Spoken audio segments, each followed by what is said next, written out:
Hey, in this video, you'll discover how to move your Amazon product to 5 or even more new marketplaces in the next 12 months. So we're going to be talking about the process of how to do that, potential problems that might come up. So by the end of watching this video, you have much better understanding of the process and how to do that. And today I'm accompanied by Oded and Chris from Soar.Global, and guys help brands on Amazon to expand to new marketplaces. We're also going to have their website linked down below if you want to check out what they do. So guys, I'm happy to have you here today. Be excited to hear what you have to say about this topic. And can you introduce yourselves to us? Oded, you start.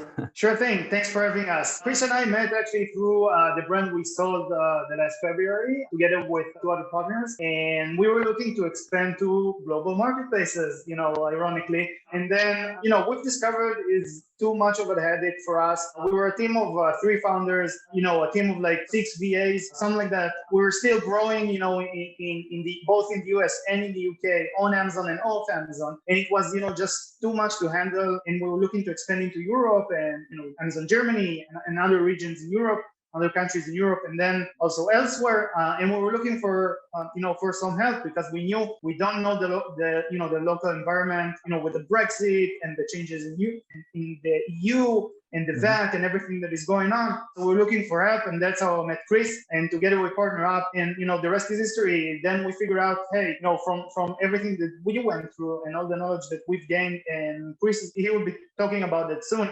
But he's doing this for so long. We said, why not offering this to other sellers? Because we believe, there's so much potential, not just in North America or in the UK, but also in Europe and other marketplaces. And why not offering this to other sellers that might have this psychological barrier and help them out, expand, and, possibly do more stuff with their business with the same, time, without adding so much workload. So a little bit about me. So we had this company for 4 years. We built and grown our own in-house brands. As I said, we recently sold one to a UK-based company, like this kind of aggregator based in the UK in the last February. And from there, I'm using everything I learned to help other sellers and brands through 3 different services. One is Soar.Global to help them expand globally and also into other marketplaces. Another one is Ambassadors, is for creating brand ambassador programs for brands, which helps create this very authentic and organic UGC all across the web, which helps with brand trust and visibility. And I'm also doing my private gig as a consultant and helping brands and sellers plan a successful exit, whether it's a year or 2 or 3 from now, to build it very well from scratch to maximize their outcome and optimize results, save time, money, whatever. And that's me basically. Chris, on to you. Yeah, cheers, Oded. Thanks for having us on the call today, Vova. I appreciate the invite. Yeah, so picking up where Oded left off, we did meet through his brand and we had some really awesome results. And that's what really gave us the encouragement and case study, ultimately, to start offering this to other brands with the same problem that Oded had faced. Now, from before that, I've been working on Amazon for about 8 years, up until the point where I met Oded and worked with his team. So I'm not new to the Amazon game. I've helped a lot of brands scale from launch to 7 figures in the US market, UK, across Europe, and I've worked with a wide range of niches from supplements to health to beauty, home, toys, garden, you name it, I've done it. So I know firsthand, many different problems that come with all of the different subcategories across many different countries. So I want to bring that value to your listeners. I want to show them what I've learned in the next 30 minutes with Oded so that they can hopefully apply this to their business and make some really big changes over the next 12 months. Yeah, guys, so welcome again. It's great to have you here. Thank you for sharing your background and stories. And yeah, let's get to things. So I'm a seller myself now, and I have products on US and Canada. And actually, it's good that we have this talk because I'm curious, like, how do I move my product, what it takes, where should I look into? I have products physically now in US, Canada. We moved to Canada this year. FBA, we did some remote fulfillment and been selling in US since late 2016. What should I start looking at? How do I start this? What should I do in order to move my product to new marketplace? I believe we're going to be talking about Europe mostly, right? Yeah, from the Amazon US seller perspective, if US sellers hit a plateau, they get to a point where, they have to spend more on advertising to get a bigger market share. For example, the ACOS may increase as they start to expand their campaigns. And there may become a point where they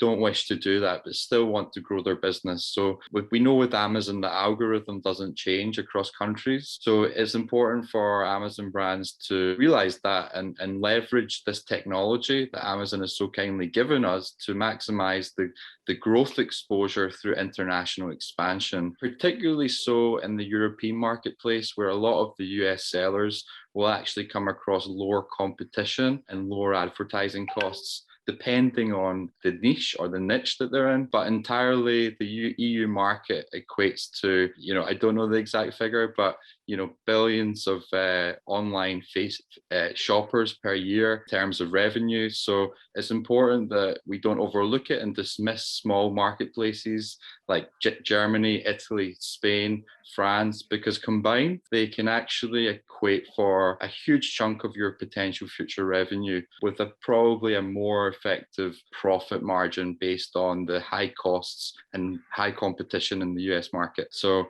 first things first, how do we get there? We have to think strategically, first of all. Some would say just launch and test it, but with anything we have to have a strategy. So strategy is the foundation. This is really important because some brands may work better in Amazon France versus Amazon UK. So it's important that we analyze each individual market. Now, of course, there's many good software out there at the moment that we can use to research the keyword strength, to research the competition. And then from that, we can draft a plan or at least identify the priority markets for that brand. So that will then give you some insights as to which one to launch first, and then maybe the second and the third and so on. I would say the most important thing from launching after strategy is actually laying the foundations for your company. It's no longer possible just to ship to Amazon tomorrow in the UK and expect to sell. We have some bureaucracy that we need to take care of in each individual country. So let's start with the UK, for example. The UK we know is one of the biggest e-commerce markets in the world, but alongside that, there's an abundance of red tape that comes with that. So first and foremost, the most important thing is setting up with the tax authorities to make sure that you have the right paperwork in place and that your account is approved from a tax perspective before you begin anything. Once that process is underway, it can take around 3, maybe 4 weeks to get the account set up from a tax perspective and to upload your VAT number to the account, which will then give you full authority to start holding stock in that country, i.e. in the FBA warehouse, or in a 3PL, you must have a VAT number to hold the stock there. And once the stock is there, you're ready to start selling. So with the European marketplaces, it's exactly the same. Each country has their own tax authority. You must get the tax number before setting up or sending stock to that country. Luckily, at the moment, there's a lot of Amazon partners out there that can actually facilitate the VAT setup and the VAT management across all European marketplaces. So this makes life a lot easier from a US brand's perspective by working with one partner to manage all of these VAT setups and also the management and submission of the tax filing and so on. So that for me is the first hurdle that must be overcome, because it's a legal one and it's super important that you abide by the law of each country. So if I understood you right, man, at first, if we want to move, we should do the kind of research of the marketplace, see if our product fits it. For example, we're checking Germany and UK, and we see that, all right, in the UK, the market is much bigger and it makes more sense to start from that marketplace. And then we go, and before we send the stock and all this, it's impossible, as I understood straight away. We got to work on this legal side of the VAT. We have to find a company that helps us actually get the VAT number, and that gives us permission to sell in that marketplace. All right. So here we are. We have the VAT, for example, 4 weeks passed. Yeah. All good. What happens next? What should we do, or how it goes? Sure. So next port of call is to start thinking about, okay, we're launching in the UK. We know it's going to work there. The numbers are good. Everything's set up. So now we need to think a bit about our stock and our logistics strategy from a 12-month perspective. We don't want to end up in a position where we ship a little bit of stock and run out. So it's super important that we have an idea and a forecast in our minds of how much stock we're likely to need for the next 12 months, not only from a perspective of having the product live on Amazon, but also from a cash flow investment.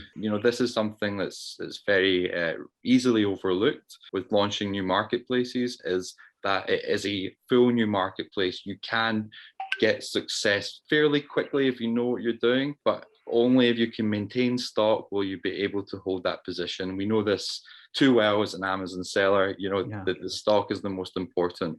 So that said, we ship the stock to the UK, and we don't recommend to ship it directly to Amazon FBA fulfillment centers.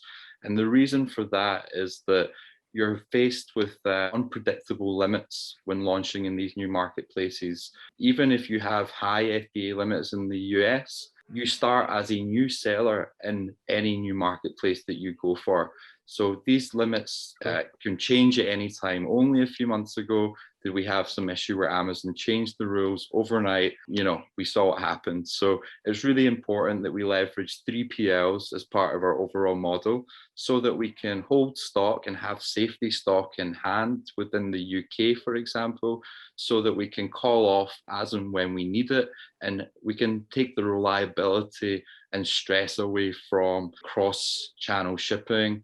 And we know the problems we're facing with that. So it's important that we do factor in at least 3 months in terms of supply within the 3PL, which gives us a really good safety net and opportunity for unexpected growth. Maybe just to add on to that, we know from firsthand that success might come even quicker than you expect initially, because just remember, this is a key takeaway from what Chris said. You don't start from scratch as you would in the initial marketplace. In most cases, it's the US. So you don't need, to invest as much resources to getting, the listing to pick up and start gaining traction. It can happen really fast, and we know it. We experienced that. Growth was pretty much exponential, and we were constantly going out of stock, which we all know, is a tough situation to be at. Especially when your lead time is 60 days or whatever. So you need to always keep it in mind. As Chris said, you need a safety net, or like a financial cushion kind of land onto. So be prepared with that kind of net behind yourself, and prepare it very well so you can support the growth that you aim for. So after we've got the VAT, again, we have the option to sell, and then when we want to start, we got to plan our launch based on competition. I believe we want to see how much they sell, and then plan our stock for, as Chris mentioned, about 3 months of stock on our forecast, or maybe it will change. We don't know. Maybe, as Oded mentioned, it's gonna be like a surprise and a big sales. Like, we moved to Canada this year, and we're selling barbecue products. And it was like pretty much a bit before the summer. So like it was much higher than we thought. So it's pretty cool, right? And it can happen in Europe as well. And one question I have, guys. All right, people may be listening, they're like, okay, we start getting the process, but when should we move there? Like, do I say like, all right, so I'm selling 2 months in the US, I've had a few sales, I think I know what to do, I'll start in the UK. If the market is right, or there's more things to think about? Yeah, maybe? Very good question. So I would say that the sweet time to sell is when in Europe is when you've maybe started to plateau in the US. Right. And what I mean by that is you've grown your sales to a point at which you're struggling to continue to grow. And the reason for that is that you don't, depending on your capital investment, it can be quite difficult to finance the growth when both or 3 or 4 or 5 marketplaces are all growing at once. So I would recommend to wait till that point, or just as close to it as possible, to give you, I would say, to leverage the risk more and to be more comfortable with the launch into a new marketplace rather than as a threat to your current operation. That said, another important aspect of this is also your conversion rate and the performance of your listing. So I would ensure that you've properly optimized your US listing in terms of conversion rate to make sure that when you do launch in these new marketplaces, you can expect a predictable return based on that conversion rate. So by having that consistency, it gives you a little bit more clarity and control when it comes to launching in terms of your expected return on investment. In addition to that, reviews. So it's essential that the reviews on the US marketplace are 4.5 or higher, I would say. And the reason for that is, well, there's great positives actually in this, is that Amazon now combine the reviews across marketplaces. And I've seen this work very well in some cases. Sometimes there's problems actually setting this up. More often than not, they do combine the reviews across your marketplaces. So for the US seller who's selling on US and Canada, those reviews will show on your UK listing when it comes to creating that listing. I would say 9 times out of 10 that will happen. Now that's super important because you don't then need to invest in a review strategy, for example, on the UK market. You're starting there. You're going to start there at, generally speaking, the same conversion rate as you are in the US. So that's what will then trigger the spike or unexpected, I would say, spike in growth in the early stages, whereas it maybe took you 6 months to get some real movement in the US. In the UK, Germany, for example, that can happen much quicker because in terms of volume, the reviews in the US, the actual amount of sales going through the US means that generally speaking, when a brand launches into Europe, their reviews are much, much higher than what's already on the local marketplace. So compared to local UK sellers, for example, there's just purely not enough volume there in terms of sales to generate the review velocity that a seller may be getting in the US. So that's a really strong competitive advantage at this moment in time to get your brand into these marketplaces, strike while the iron's hot, because Amazon can turn this off at any time, as we know. So that for me is a really key part of why you need to move now. I think it's really important that you have already proven PMF, that is product market fit, in one marketplace. If you're selling just for 2 months, you're not sure about the quality of your products, how the market will react to that. And what Chris said is super important, because if you already have, if you're already selling for, let's say, 6 months, a year and a half, whatever, and then you see, a very steady stream of reviews, positive reviews that are coming in, you feel more confident in your product. You had, multiple cycles of replenishing stock and, working, close alongside with either, your sourcing agent or the manufacturer. And you have this, this trust in them, in the product. You have this confidence that you can take it anywhere in the world and not, get hit by, the reviews in this new marketplace. And also maybe it's a good point to tell the audience that, that there are financing options that are really good.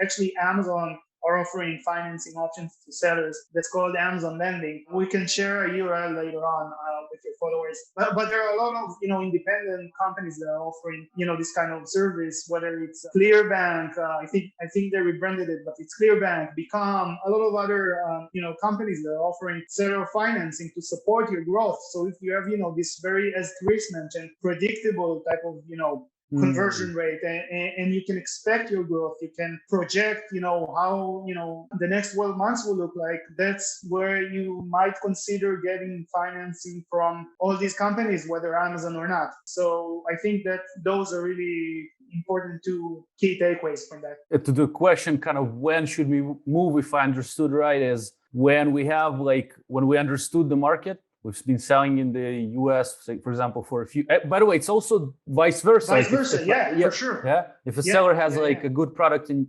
the Europe and they only sold there, they're like, I'm thinking about US. Same story, pretty much, right? So the idea is to see if your product is moving well, if they're like how the reviews are, how the market likes it, they like it, don't like it, how's the relationship with the supplier, plus the reviews. We accumulate reviews in one marketplace and then they move to another. And usually, Chris, you mentioned that sometimes there might be problems with that. That's true. We also had some kind of problem with copying the SKU itself, but it's not a big problem. You can solve it quickly. You can always talk to the support, but it's not a problem. And the reviews move, and then you have great advantage. Because and you have even a super advantage if in that same market there are almost no people with big amount of reviews because they couldn't get them with their sales volume, right? and you come here with 1,000. That's what happened to us. We moved the product with 1,200 reviews to a market where I think there weren't that many. So it also ranked very well. What you mentioned, Oded, in the beginning, that sometimes you see it like very fast, like because your listing is optimized. I mean, you should look again into the keywords because some verbal ways of saying the same product name or something can be a bit different, but it seems like it ranks very well. And then you start getting sales straight away, which is really cool to see and exciting because usually you launch a product, it's like, you gotta launch it, giveaways, PPC, whatever. Here, boom, like you turn on PPC, 1,500 reviews, right? So, okay, so let's say we did it. Like we have we fit the criteria. We have a product that's kind of well developed in some marketplace. We want to do that. We understand we need the VAT. We understand we need to ship some inventory to a 3PL so we can kind of balance it with sending it to FBA. What do we do? Is there any other problems that might come up, or what do we do next? So yeah, just picking up on what you said about the listing itself. So this is a really important part. I think a lot of the reasons for failure may come from just using simple translation or copy and paste techniques from the US, and a lot of the time sellers think that there's actually a function within Amazon that allows you to expand the offers internationally, and it will just auto-populate from your US listing. Amazon have an in-house translation robot that can do all this for you. And this actually is one of the main contributing factors to failure, because every country is different culturally. They behave differently, not just from a language perspective, but how things are branded. We can see this in reality between the difference from Japanese brands, for example, advertisements to Western ads. So this is the kind of anomalies that we need to watch out for, because this can damage your brand from the outset by not communicating with your customer or target customer in the right manner, or with the right respect that you should be applying for your brand. Now, the UK and the US, we're very close. There's give or take some Americanisms, but even still, UK customers would be put off by seeing Americanisms all over the listing. So it's very important that you connect with the UK audience and perceive them as customers from a UK lens, rather than as an exporter of goods to the UK market. Just small tweaks like that can improve your conversion rate by just 1 or 2%. Maybe 25 to 27, for example. These are gains, but it's really important that you really connect with the customer in the right way. Of course, keywords are fundamental, so you have to do your keyword analysis from the beginning. In some cases, I would go for a full content rewrite using a native speaker within the UK who's experienced within the e-commerce and Amazon marketplace. Super important, small tweaks that can really drive your performance, and it doesn't take long to implement. Just to add on to that, I think there's no better example to illustrate what Chris just said, than the showerhead brand that we exited this February, because we were selling, showerheads and shower accessories, and there's I don't know if maybe you can talk about barbecues, but in the shower business, there's so much difference between the US market and the UK market, and what's important to a UK consumer versus a US consumer.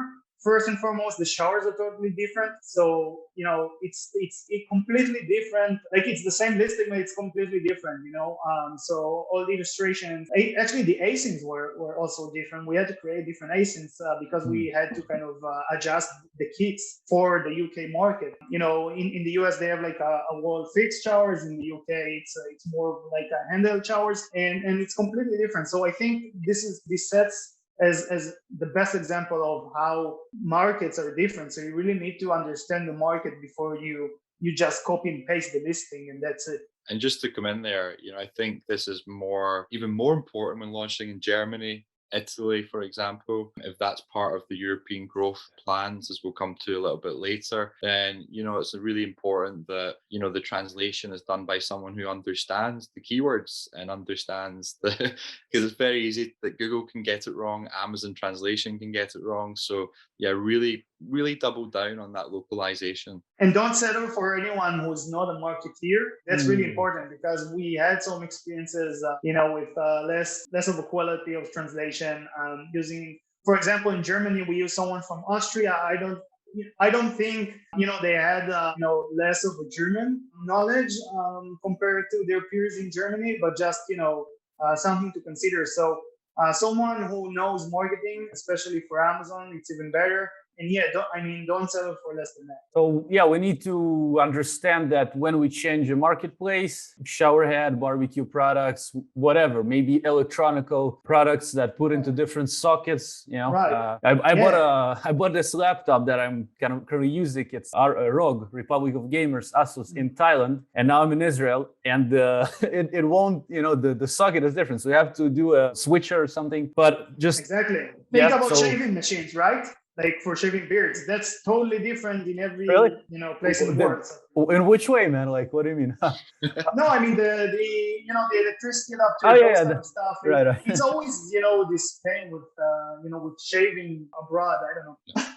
I see. Okay, I understand what you mean. All right. And so that makes sense, right? So and by the way, how should we do that? Like, all right, so someone's listening to us right now is like, okay, cool. Seems like I want to do that. Like, I want to go and find a new marketplace. And for example, they have some product and they want to move it to Germany. So they need a translation, because if they don't know German, they need a marketing experience of that person that translates. And they also need to understand the market itself. How should they research the market? What should they do? Read forums, Google, or just go to a company that does it for them? Or what is the best solution? I would always recommend to use an expert in that situation, because it can take you many years to understand a country's culture or how things should be marketed. So I would say an important part of it is the keyword analysis and keyword optimization as part of the translation and marketing content. Now, this isn't just from a written word perspective in the title and the bullet points, it's also in a visual perspective in the EBC or the A+ content, because we know that even just from photos, it can sense a touch of maybe being American or Japanese, for example. We all can picture the kind of listing. Not to mention RTA languages in the Middle East.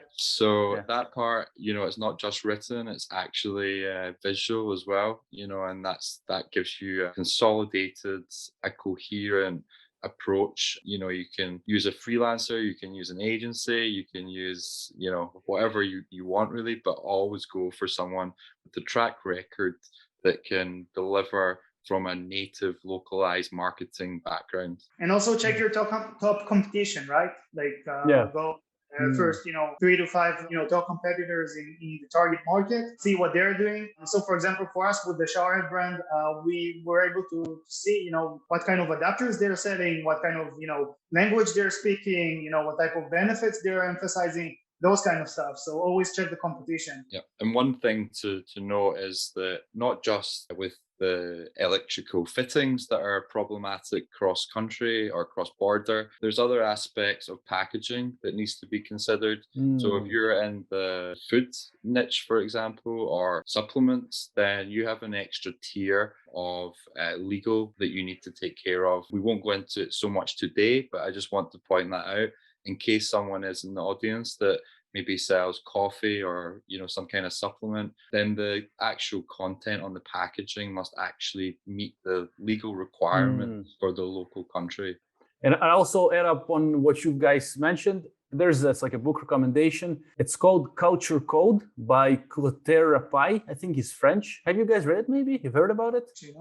No. Yeah, so that's it kind of touches this topic we've been talking about, because it gives like different examples of how the same products are marketed entirely differently in different countries. So there was the car Jeep, right? And Jeep, it seems like, for example, Jeep as a brand and the car in United States and in France, it represents totally different things. I think, if I'm not mistaken, there was connection between the Jeep car and the liberation of France back in the day in World War II. So it's somehow they were marketing it differently because of these reasons. And it goes really deep into the childhood and stuff like that. So I'll leave in the description maybe an Amazon link to this book. Really nice book. Guys, before we wrap it up, we have 3 minutes on Zoom. Unfortunately, I have the free version. I think we've covered a lot. I wanted first to say to our listeners that we're going to have links to your social channels if people want to, I guess, connect with you, to Soar.Global, to your brand that helps people expand to new marketplaces. Can you say how you can expand? We have a few minutes. So Oded, Chris, how can you help us? Like, for example, I want to do that. Like, do I pick the phone, talk to you guys, you check out my product,